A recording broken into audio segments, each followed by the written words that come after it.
Hey, hello everyone, and we're back with virtual first dates, and this is Real Talks, Raw Talks with V, and we have special guest Kimberly Bailey, and we got cut off on that last live. We went, it was about an hour, and so we're getting back on so we can finish up in our conversations about unresolved trauma and how it impacts our relationships.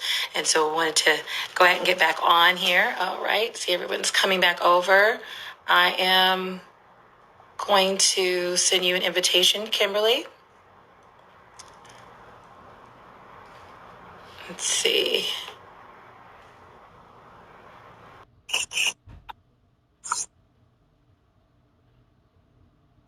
Yeah.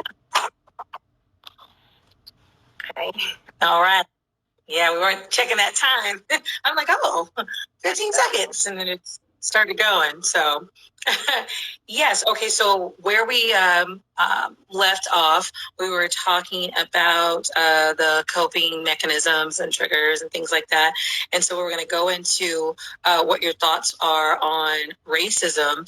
And does that have, or does that, any of that play a part in these issues as far as trauma and the issues that we've been talking about as far as our relationships and trauma, PTSD, all of that. So, yeah.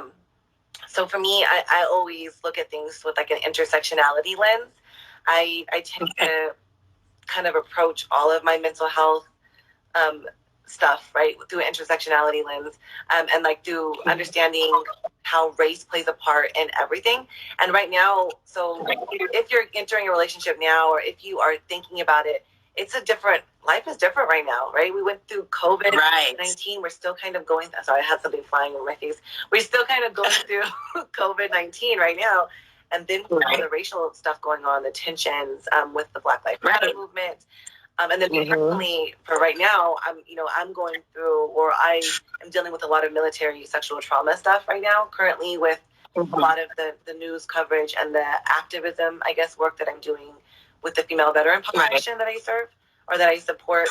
And so that, of course, every single part of our lives, racism and everything else definitely plays a part in our mental health, like a compounding, I say, period. So I like to look at things like minority stress theory is a perspective to think about how chronically high levels of stress can be, like, all the traumatic experience that you have can be compounded on by racism and by marginalized oppressive identities and experiences, being social support, being, your socioeconomic status, being just racism in general, having to experience this.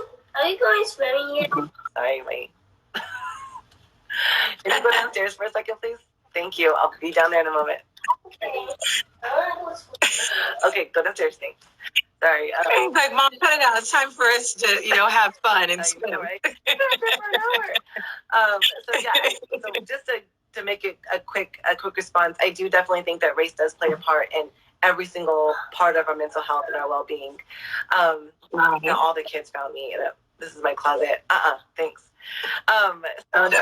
That threw me off. But yeah, so intersectionality is a term that was coined by Kimberly Crenshaw. She's, a feminist researcher, and this term, like, pretty much shows all the marginalized intersecting identities that you have, be it, gender, race, social status, any type of oppressive identity that you have kind of intersects, right, when it comes to our well-being and our mental health. So when you're in relationships, I think that, minority stress, racism, all those things definitely play a huge part in who you are and how you kind of respond to trauma in the future. And just like right now, especially with everything going on now, it's like a compounding stress, I guess, right? So you have to be when you're entering relationships and when you're, like, especially right now. Right. Yeah. Oh, yeah. I know. And definitely, just in dating and thinking, it's definitely crossed my mind, like, like, how is that going to go, now, or for people who weren't even thinking about anything like that, about, okay, I love who I love, date whoever I want to date. But then the question comes, is okay, that's fine, but how does that person feel about that? How are they able to, understand you and comfort you in this time? Or, if these tough questions come up, are they going to be able to answer them? And, that becomes difficult because a lot of times you're not thinking about that. And so it's kind of scary, but I think that, if it really, when it really comes down to, love and you loving that person and you being the type of person that you want to be, you're gonna, take those steps and handle it the proper, way, be able to communicate and get through it. So, yeah. And I think so when I think of relationships, I also think of relationships with your therapist, like, looking for a therapist who supports you, and you feel safe talking about these things, because even if you're going to go to like a relationship therapist or somebody who is going to be supporting your mental health, via couples therapy or even individual therapy, I think like right now with all the racial tensions and being a person of color, you have to like seek out supportive and safe spaces, even for that. And most people say, I don't see how race could play a part in like mental health or in therapy relationships, but I think it does, because so Dr. Tima, I think you had her as one of your resources that you're going to list. She said something that was really important. Like when you're actively looking for a therapist, if you are feeling stressed about racial tension right now and other things, on top of your relationship stress and all the other stress that you have, maybe traumas that you had, it's important to ask the questions. And this might be something you can ask in relationships too, because it's something that's important. So you might ask a therapist, what are your thoughts on like white supremacy and mental health? Or what are your thoughts on racism and mental health? Do you think that there's a connection?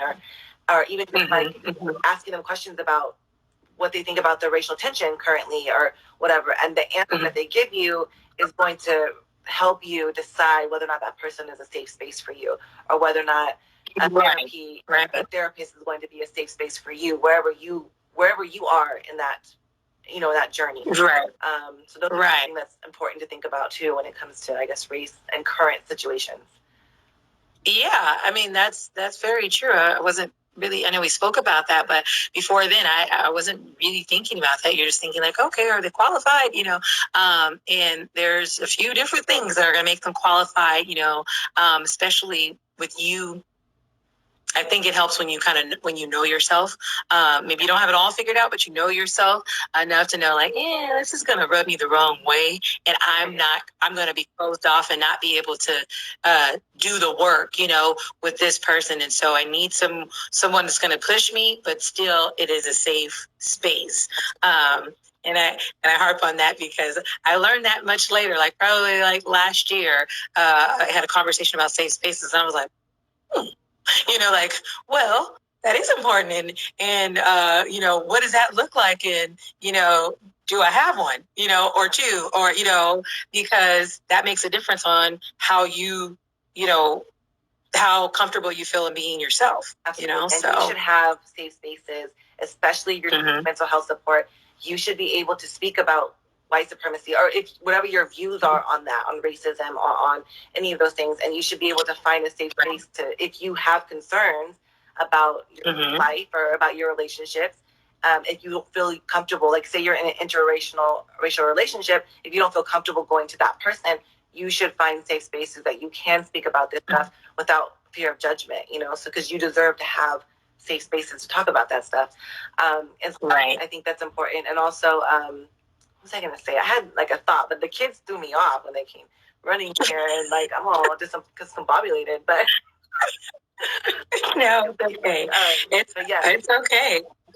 No, I think we covered quite a bit. And just for everyone who's still here, and those who will be watching this later, we will have many more conversations about this because trauma is such a big thing, and just all the things that we cover today, and I want to dive in and tackle some of these conversations and get a little bit deeper, and it will be an ongoing thing in between dates because it's so important about the relationships. All these things, that we've talked about today affect the type of, relationships, even down to the picking of your partner. Sometimes you may pick someone out of fear or pick someone out of like, oh, this is a safe option. And then you're in it and you're just like, oh, shoot, marriage is forever.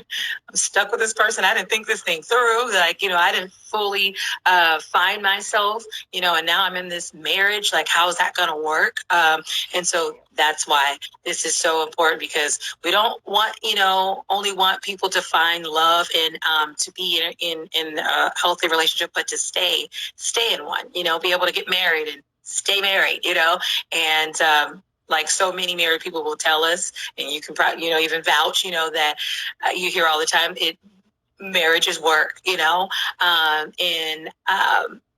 I like to think very, positive about it as work, but it doesn't have to always feel like work. If you get the right partner or you guys learn how to exist together. And so yeah.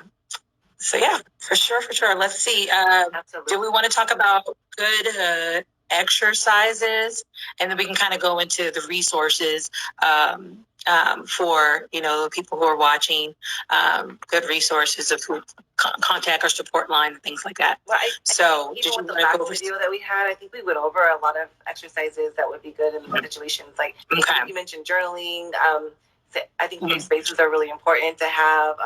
Just asking those logical, rational questions about yourself, like, is this really? Am I seeing this with clear vision? This situation, right? And oftentimes you'll notice that you're being led by your emotions, or you're being led by past traumatic experiences, maybe past traumatic relationships, that are kind of making you have these irrational thoughts. So I think those are just really good cognitive structuring things to think about. And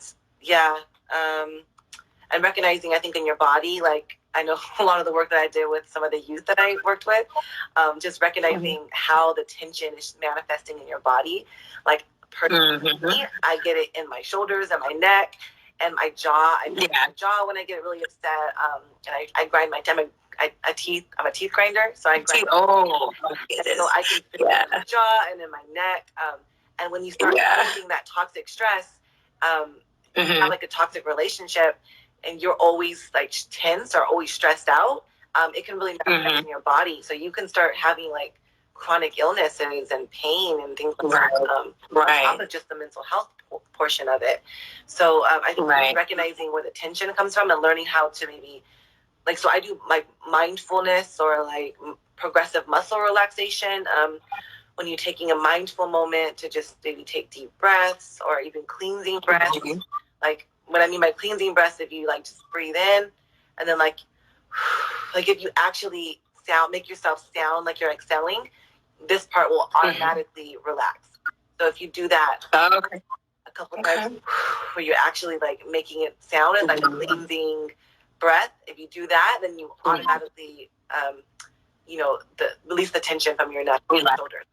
So that's something that you can do like in the moment when you're feeling stressed out. Whatever works for you, like from mindfulness. Count to 10. Yeah.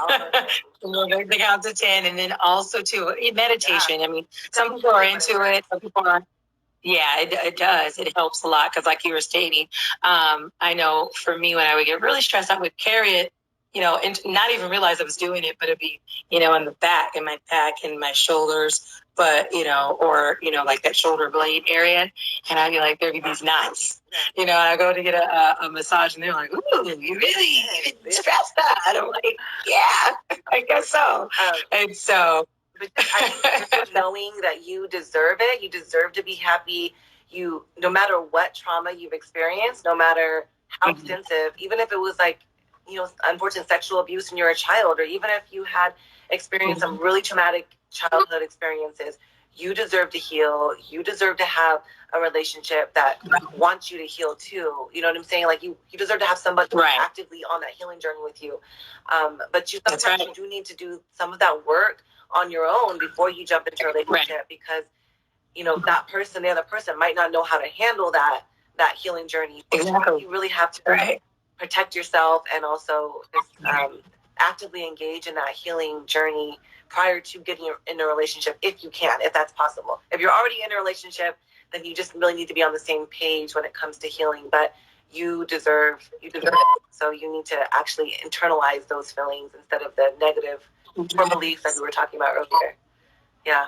Yes, exactly. And this goes both ways. It's on both sides, not, like just with women, but, I hear a lot of these same things, from men. And so that's why I wanted to make sure that, we talk about that and keep talking about it so that it gets to the point where it's normal, that people are being, more self-aware, taking care of themselves, loving themselves, and to properly love yourself is, self-care. And especially with the extra like men and women of color right now, because of all of this stuff that's going on in society. Those are types of things that you have to just be protecting of your boundaries and protecting of your mental health and your your wellness and things like that, and disengaging from relationships that aren't serving you purpose, that aren't helping you on your healing journey. That's also really important. It's not just like a romantic relationship, but just friendships and that kind of stuff. I've seen a lot of people having to disengage from relationships because it wasn't helpful for their healing journey either. So that's also something to be mindful of. That's true. And at the time that we're in, you can say God, the universe, will start moving, those people who are in your life that are not supposed to be there, will move out, remove them. And that's okay, because when it comes down to it, we all have a purpose here, and we have to be fulfilling that purpose, and not caught up with, all these extra things that are, deterring. I mean, like, driving us away from what our actual purpose is. And so I know, I don't know if we mentioned this, but, in the, I'll say minorities, period, where you'll hear a lot like, oh, we don't need a therapist, like that's for someone, like for others. It's not for us, Black people don't do that, Hispanic people don't do that, Latinas, whatever. And it's just like, okay, but, how do you think that you're going to move forward? Like there's different forms of therapy and ways to find your peace. Like we spoke about meditation and all these different exercises. And so, gotta, be real. And sometimes you can't just pray it away.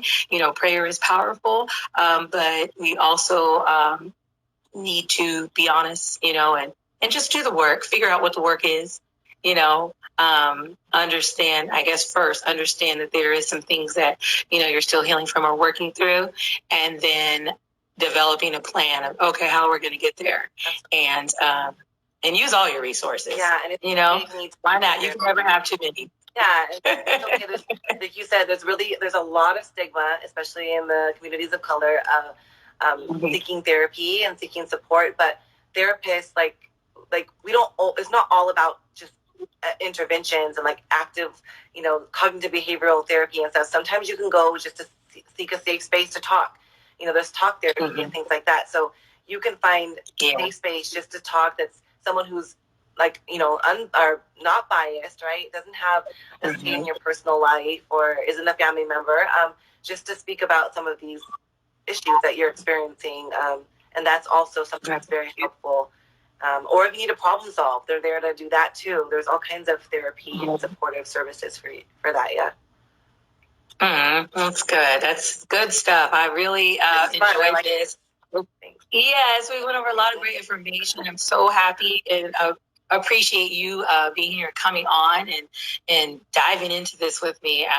It's been something that I wanted to do for a while now, and make sure that we integrated it with the whole, with the dating show because of its importance. And I love my people. I love my viewers. I love the people who are not even followers yet, but the followers to come, because it's just all about, helping. I'm a human resource girl, as well. So I'm all about getting the resources to provide so you can be successful in every area of your life.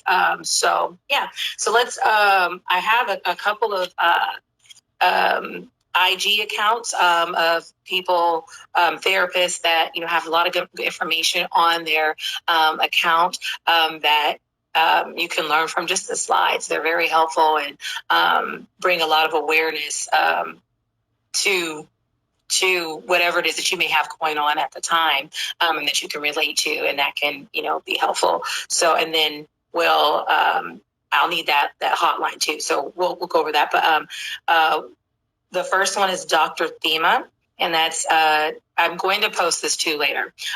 So dr.thema.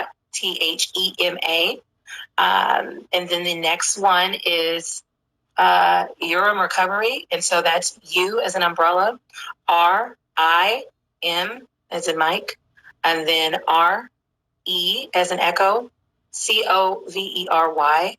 And that she is actually a identity trauma therapist. And so that's really big, like we were talking about, the racism and just, people of color and, the type of identity trauma, that you face. And so, and even, I would even say, even with being, like an adoption, situations like that, there's still that, identity trauma, of wanting to connect with your birth parents and, whatever else stems from that, and then we have Invisible Combat. So you guys make sure that you follow Kimberly Bailey. She was so awesome and provided such a great information. I swear I can sit and talk with her forever. I'm like, what?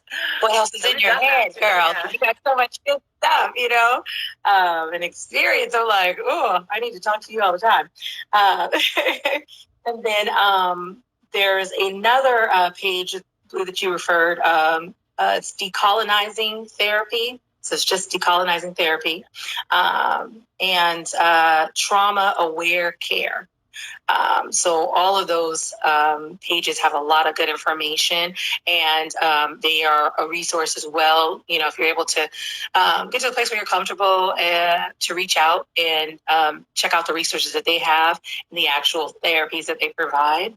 And Kim, you were saying you actually volunteer for is it a sex abuse hotline? Oh, no. So I volunteer. I'm a volunteer for the crisis text line. So if anybody ever has, feels like they're in a crisis moment, then they can just text 741-741, like on their phone, and they can be connected to a crisis intervention. And usually it's for like when you're in a hot moment, like when you just don't know what to do right then and there. And then they can kind of help you, like talk you through that moment. So it's a really good resource for, immediate needs. Yeah. Yeah, since everyone loves to be on their phone, texting and stuff, and that's the way that they like to communicate. Hey, whatever, like however it is that, we can get people help, I think is awesome. The more, options that they have. So then there's no excuse. It's just like, I can just stumble on some help. Stumble, but like, oh, I just accidentally got help right now. Like my life is made better or improved, or it's, open me up to taking the next step. So I think that that's super awesome. Well, this was so great. Trying to think if there's anything else that we need to cover. I'm going to post those resources that we discussed, those pages on another. I'll just post it after I get everything loaded here, so that you all have those resources available to you. And feel free to reach out to me. So any information that I have, I can pass it along to you, or reach out. So at Virtual First Dates, and that's the page we're on here, and it will be listed below the video wherever it's posted. I'm going to make sure that we post this on YouTube as well, so it can reach more people and they can share with their friends, just in case they weren't able to tune into the live this evening. And Kim, do you have any things to add to that, or I just want to say thank you for having me, and thank you for the great idea that we had a really long discussion earlier. So for those of you who missed it, she said she's going to have the recording for us. So I'll have it listed for other people to watch too. But I just appreciate you having me. I think it was a good conversation. I hope it was helpful to others. Me too. And just do the work and honestly self-reflect. Learn about your attachment, challenges that you may have, and don't be embarrassed. Like, just honestly self-reflect. Like, if I have issues, we all have issues, right? We all have traumatic experiences, some more than others, and your responses are completely normal, even if they're avoidance or even if they're on the really traumatic side of the spectrum, right? If you're like really acting out in maladaptive behaviors, that is normal as long as you engage in the healing journey and you actively choose to start healing. Then it's okay that you had that moment. We can work through that and we can actively heal. And then just before you get in relationships, if you can, to just educate yourself on attachment and your own attachment styles and the person that you're going to be with on their attachment styles and things like that, so that you can have the best success, right? Yes, exactly. Oh, that was great. That was great. Well, thank you so much. And I will have those videos up. Thank you, everyone, for tuning in tonight, and those who came back and hung in there with us after the first go around. And make sure that you pass it on to someone who needs it, and maybe someone you don't even know if they need it. Just share it, because you never know who needs it, or who knows who, and what friends they have that may just need to hear it. So thank you again for tuning in, and thank you so much, Kim. You're welcome. And everyone, have a great night. Thank you.